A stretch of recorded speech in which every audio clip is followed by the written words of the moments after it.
Coffee ma'am.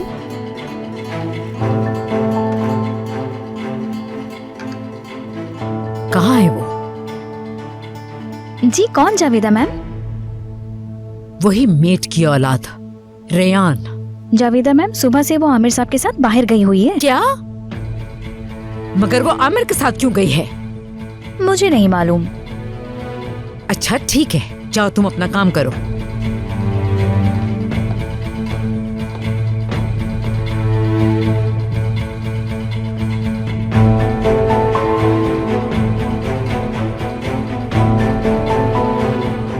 Hello, तुम हो कहाँ बेटा? मुझे पता चला तुम उस लड़की को सुबह अपने साथ लेकर निकले हो।